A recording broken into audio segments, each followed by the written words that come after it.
Kash Patel got pounded yesterday during a brutal, brutal congressional hearing.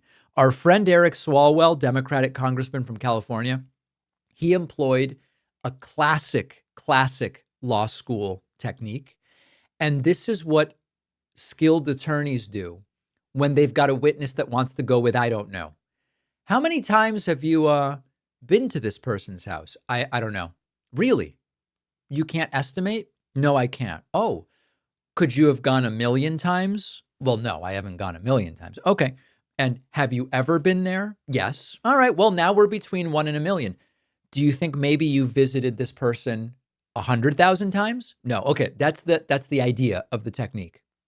Kash Patel tried to use the I have no idea for how many times does Trump's name appear in the Epstein files.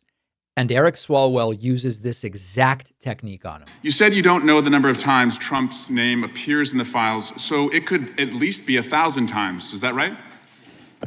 The number is a total misleading factor. We have not released anyone's name in the Epstein files that has not been credible. Director, could it at least be 1,000 times? We have released every piece of legally permissible information. Okay, you can characterize the numbers however you want it. Reclaiming my time, Director.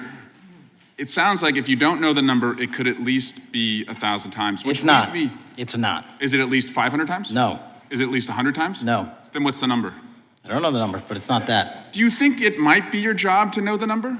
My job is to provide for the safety and security of this country. My job is not to engage in political innuendo so you can go out to the sticks and get your 20-second hit in your fundraising article. My time, Director. Keep going, reclaiming your time, because the people of California are being underserved. He knows it's not in there 1,000 times. He knows it's not in there 500 times. It's in there just enough times that he doesn't remember, I guess is what we're supposed to believe. So this is an interesting legal technique. You force a witness into a corner by pinning them down with ranges. If a witness says, I don't know, you go, is it more than X? Is it fewer than Y? And you start chipping away at the ambiguity. And then you narrow the range until the witness either looks evasive because they're just not giving you the answer, or they kind of end up boxed in and admit a number. How fast were you going? I have no idea. Could it have been 200 miles an hour? Well, no, my car doesn't go that fast. Okay. Could it have been 100 miles an hour? Definitely not. Could it have been 90? No, definitely not. Okay. Could you have been driving 5 miles an hour? Well, no, I mean, it's a highway. Could you have been driving 10 miles an hour? Same answer. It's a highway. Okay. So we've gone from no idea to between 10 and 90 miles per hour. This is a very well executed technique. Now, Congressman Ted Lieu also had a chance, and he said, is Trump on Epstein's client list? Here's how that went. Epstein's client list.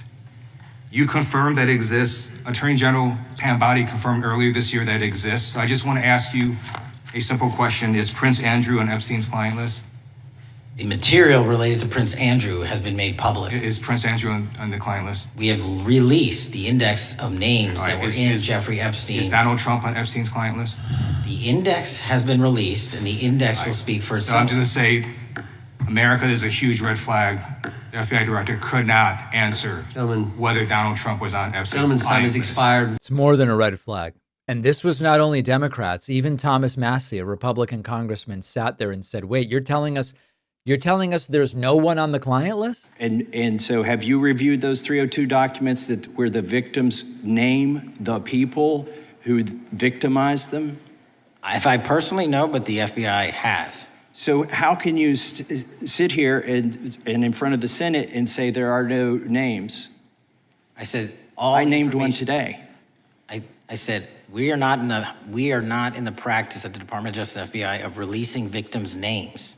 And of course, he's not being asked about victims. He's being asked about perpetrators. That is not what we do. We are also not in the habit of releasing incredible information. That's not what we do. But multiple authorities have looked at the entirety of what we have.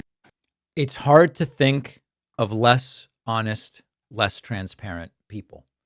And my hope is that at some point they pay a political price for this. I don't know that they will, but certainly one step in that, just one step, is taking back the House of Representatives. It's a necessary step, but not a sufficient step.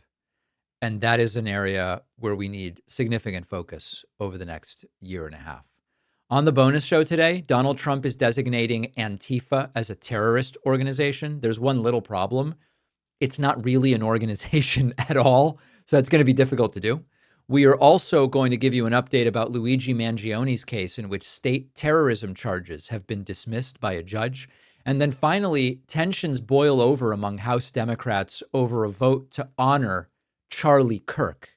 All of that and more when I'm joined by producer Pat on the bonus show. You can sign up instantly for the bonus show at joinpakman.com. And I want to remind you, the 30th of this month, the last day of the month, we are doing a massive one-day membership drive. It's going to be the biggest discount of the year. I think it's the biggest discount ever. I would love for you to be a part of it. An email will go out on the 30th in the morning telling you how to take advantage of this discounted membership offer. If you would like to be notified, all you need to do is get on my newsletter at substack.davidpakman.com.